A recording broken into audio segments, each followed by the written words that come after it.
আসসালামু আলাইকুম ভিউয়ার্স, পোলার চাল দিয়ে সুস্বাদুভাবে পায়েস রান্নার রেসিপি আজ আপনাদের সাথে শেয়ার করব। হাই গাইস, আমার টুকিটাকি চ্যানেলের পক্ষ থেকে আপনাদের সবাইকে স্বাগত জানাচ্ছি রেসিপিটা দেখার জন্য। রেসিপিটা তৈরি করার জন্য প্রথমে আমি এখানে প্রায় 100 গ্রামের মতো বাদাম ভিজিয়ে রাখবো।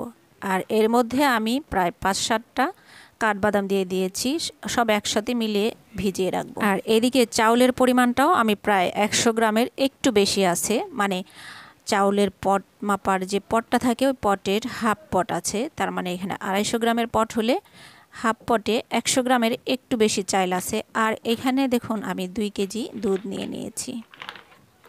আর নিয়েছি বাদামগুলো আমি কিন্তু ছিলে নিয়েছি। এখানে অর্ধেকটা বাদাম আস্ত দেব আর বাকি অর্ধেকটা আমি বেটে দেব। আর এখানে 5-7টা কাঠবাদাম আমি ছিলে মাঝখানে টুকরো করে দিয়েছি। আর দিয়ে দিয়েছি এখানে 2টা এলাচ আর 2টা দারচিনির টুকরো আমি 2টো করে দিয়েছি। খুব বেশি হলে ফ্লেভারটা ভালো আসবে না, আপনারা আপনাদের পছন্দ অনুযায়ী কমে কিংবা বাড়িয়ে দিতে পারেন। আর এখানে আমি 2 কেজি দুধ আমি দিয়েছি, এখানে কোনো পানি অ্যাড করিনি। দুধটা বলক আসলে আমি 2টা এলাচ 2টা দারচিনি দিয়ে দিলাম। এরপরে এর মধ্যে দিয়ে দিব আমি 100 গ্রামের একটু বেশি চাউল। তো এই চাউলটা দিয়ে আমি কিন্তু দুধের মধ্যে কোনো পানি অ্যাড করিনি, শুধু দুধের মধ্যেই আমি চাউলটা দিয়ে দেব।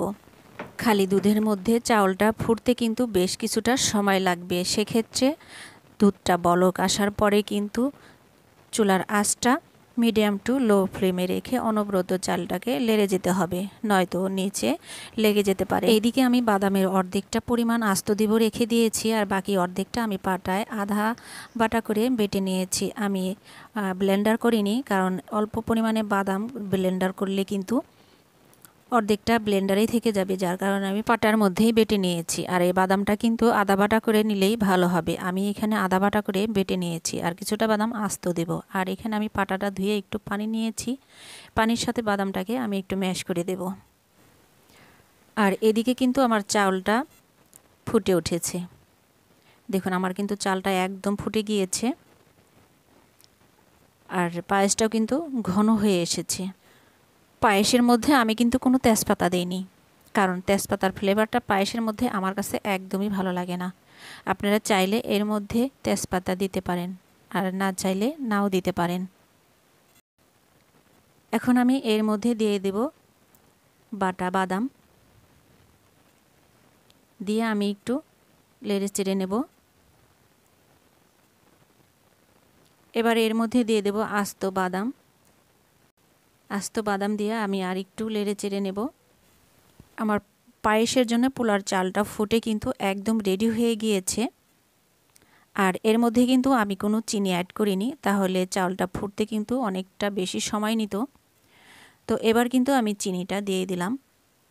এখানে আমি চায়ের কাপের 2 কাপ পরিমাণে চিনি দিয়ে দেব। আপনারা আপনাদের পরিমাণ অনুযায়ী চিনিটা বাড়িয়ে কিংবা কমিয়ে দিতে পারেন। এবার চিনিটা দেওয়ার পরে আমি উল্টে পাল্টে দেব। চিনিটা দেওয়ার ফলে কিন্তু পায়েসে অনেকটা পানি ছেড়ে দিয়েছে। আমি আরেকটু জাল করে নেব, বাড়তি পানিটাকে আমি শুকিয়ে নেব। পায়েসটা কিন্তু ঘন হয়ে এসেছে। এবার আমি এর মধ্যে 10 টাকা দামের 2 প্যাকেট গুঁড়ো দুধ দিয়ে দেব। এতে করে এই পায়েসে বাড়তি একটা ফ্লেভার আসবে, সেটা খেতে কিন্তু খুবই ভালো লাগে। এটা অপশনাল, আপনারা চাইলে দিতে পারেন আর নাও দিতে পারেন। তো আমার কাছে এই গুঁড়ো দুধের ফ্লেভারটা খুবই ভালো লাগে, তো অনবরত লাড়ার মাধ্যমে আমি এই গুঁড়ো দুধটাকে এর মধ্যে মেশ করে নেব, নয়তো দলা পেকে যেতে পারে। আমার পায়েসটা কিন্তু একদম রেডি হয়ে গিয়েছে। পায়েস রান্না করার সময় অনবরত লেড়ে চেড়েই পায়েসটাকে রান্না করতে হয়। আমার পায়েসটা কিন্তু একদম রেডি হয়ে গিয়েছে। যখন দেখবেন পায়েসের ঘনত্বটা ঠিক এরকম, তখনই নামিয়ে নিতে হবে, নয়তোবা ঠান্ডা হয়ে অনেকটা দলা পেকে যাবে। এরকম লিকুইড থাকতেই পায়েসটাকে নামিয়ে নিতে হবে। আমার পায়েসটা কিন্তু একদম রেডি হয়ে গিয়েছে। এবার আমি পরিবেশন করে নেব। আমার আজকের পায়েসের রেসিপিটা কীরকম হয়েছে অবশ্যই কমেন্ট করে জানাবেন। ভালো লাগলে অবশ্যই লাইক কমেন্ট শেয়ার করে দেবেন।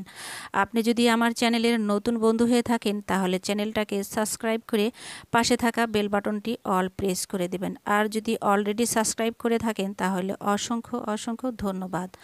আজ এই পর্যন্তই, আবার দেখা হবে নতুন আরেকটি রেসিপি নিয়ে। সে পর্যন্ত আপনারা ভালো থাকবেন, সুস্থ থাকবেন। আমি বিদায় নিচ্ছি। আল্লাহ হাফেজ।